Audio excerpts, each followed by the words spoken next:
चलिए, मैंने पिछले वीडियो में एग्जिट पोल के बारे में तो जानकारी दे दी, जो मेरा एग्जिट पोल है, यानी कि जो मेरा अपना आकलन है। लेकिन मैंने इस निष्कर्ष पे कैसे पहुंचा हूं, चलिए अब हम उस बारे में बात करते हैं। देखिए, अब हम बात करते हैं कि बीजेपी को कहाँ नुकसान हो रहा है और कहाँ फायदा हो रहा है, और कैसे उनकी सरकार बनने की संभावना सबसे ज़्यादा प्रबल है। सबसे पहले हम बात करते हैं बीजेपी को किन किन राज्यों में नुकसान हो रहा है। पिछले चुनावों की बात की जाए तो बीजेपी के 3 ऐसे राज्य थे, गुजरात, मध्य प्रदेश और राजस्थान, जहां पर उनका स्ट्राइक रेट 100% का था। यानी गुजरात की सभी सीटें, राजस्थान की सभी सीटें और मध्य प्रदेश की सभी सीटों पर जीत हासिल की थी। इस बार ऐसा नहीं होने जा रहा। जी हाँ, जो मेरा मानना है और जो मैं इन तीनों राज्यों की बात करूं, तो गुजरात में बीजेपी अपना पिछला परफॉर्मेंस रिपीट कर रही है, यानी सभी 26 सीटों पर जीत हासिल कर सकती है। लेकिन राजस्थान में ऐसा नहीं है। राजस्थान में बीजेपी को 5 से 6 सीटों पर नुकसान हो सकता है। जी हाँ, राजस्थान में बीजेपी को नुकसान हो सकता है 5 से 6 सीटों पर। अब बात करते हैं मध्य प्रदेश की। तो मध्य प्रदेश में भी बीजेपी को 3 से 4 सीटों का नुकसान हो सकता है। इस लिहाज से अगर हम इन तीनों राज्यों की माने तो बीजेपी को 5+4 या 6+4 10 सीटों का नुकसान होता दिख रहा है। पंजाब की बात करते हैं। पंजाब में बीजेपी को हो सकता है कि 1 सीट का नुकसान हो या लगभग बराबर रहे। हम मान के चलते हैं कि 1 सीट का नुकसान होता है। 10 और 1 11 सीटें। अब हम बात करते हैं हरियाणा की। हरियाणा में बीजेपी को 2 से 3 सीटों का नुकसान हो सकता है। अगर हम एक हायर लिमिट भी लेते हैं, यानी 4 सीटों का नुकसान, तो भी 11+4 यानी 15 सीटें बीजेपी के नुकसान अब तक सामने आया है, जो हमने अब तक गणना की है। इसी तरीके से हम दिल्ली की बात कर लेते हैं।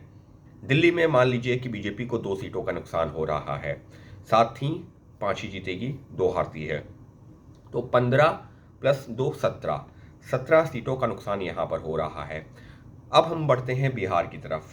बिहार में मान लीजिए बीजेपी को 2 से 3 सीटों का नुकसान होता है।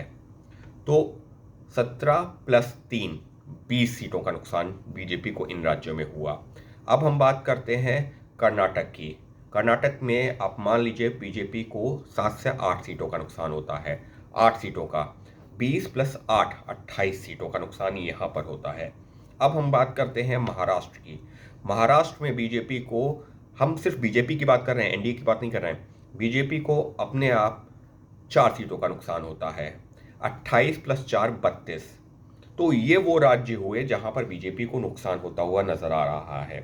छत्तीसगढ़ में मेरा मानना है कि लगभग बराबर रहेगा, लेकिन अगर आप 1 सीट और कम कर दीजिए तो हमारा जो है आंकड़ा हो जाता है 29। तो ये 29 का आप मान लीजिए कि और 2-4 राज्य ऐसे हैं जहां पर बीजेपी को नुकसान होता है, और उसमें उत्तर प्रदेश भी आप जोड़ लीजिए। उत्तर प्रदेश में मान लीजिए कि बीजेपी को 2 सीटें पिछले चुनावों से और कम होती हैं, तो 30-31। आप मान के चलिए बीजेपी को बहुत ज़्यादा जो नुकसान होता है वो कितनी सीटों का होता है, वो हो रहा है 35 सीटों का। 303 में से 35 माइनस कर दीजिए, आपका आंकड़ा आ जाता है 268 का। लेकिन अब आगे बढ़ते हैं। अब बीजेपी इन सीटों पर, अगर इन राज्यों में आप मान रहे हैं कि नुकसान हो रहा है, तो ऐसा नहीं है सिर्फ नुकसान ही हो रहा है, कहीं कहीं फायदा भी हो रहा है जाकर के। पूर्वोत्तर के राज्यों की अगर आप बात करेंगे तो बीजेपी को वहां 2 से 3 सीटों का फायदा हो सकता है। आप कम संख्या लीजिए, 2 सब। इसी तरह से आप उड़ीसा की बात करेंगे तो उड़ीसा में बीजेपी को, उड़ीसा, तेलंगाना और आंध्रा, अब हम इन 3 राज्यों को एक साथ जोड़ करके चल रहे हैं। हम कहते हैं कि बीजेपी को इन तीनों राज्यों में 15 सीटों का फायदा होता है।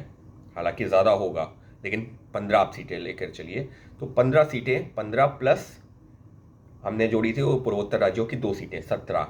बंगाल में बीजेपी को हालांकि कहा यह जा रहा है 4 से 5 सीट, लेकिन हम 3 सीट दे करके चलते हैं। 3 सीट भी अगर हम देते हैं तो बीजेपी को जो है यहाँ पर फायदा हुआ 17+3 20 सीटों का। अब हम बात करते हैं अन्य राज्यों की। हम मानते हैं कि चलिए 1 से 2 सीटें बीजेपी को अन्य राज्यों में, फिर चाहे वो जो है तमिलनाडु हो या फिर और कोई राज्य हो, दक्षिण के राज्य, वहाँ से मिल जाएं। अगर वो भी जोड़ लेते हैं तब भी जो बीजेपी का आंकड़ा होता है 22। सीटें कितनी कम हुई थी, जो नुकसान हमने जोड़ा था वो जोड़ा था 35 सीटों का, और जो फ़ायदा कितना हुआ 22 सीटों का, अंतर कितना हुआ 13 सीटों का। तो ऐसे में 2019 में बीजेपी का आंकड़ा था 303 सीटों का। अब 303 में से आप 13 सीट माइनस कर दीजिए, तब भी भाजपा का अपना जो फिगर 290 सीटों तक का आता है। हमने नुकसान और फ़ायदा दोनों जोड़ लिए हैं, उसके बाद में ये आंकड़ा आता है 290 का। आप जो है अब बात करते हैं एनडीए की। एनडीए में 40 पार्टियां हैं, एक पार्टी को ऑन एन एवरेज आप 2 सीटें दे दीजिए, 1.5 दे दीजिए।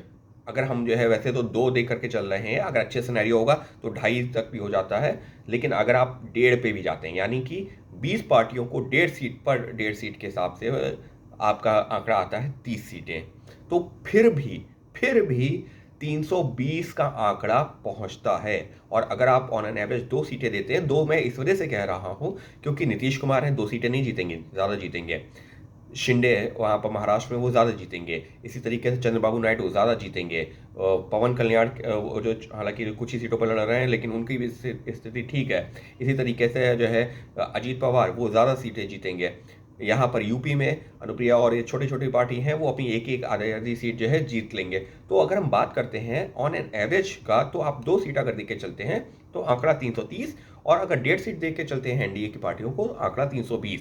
यानी सरकार फिर भी आराम से बनती हुई दिख रही है एनडीए के साथ भी और एनडीए के अलावा भी।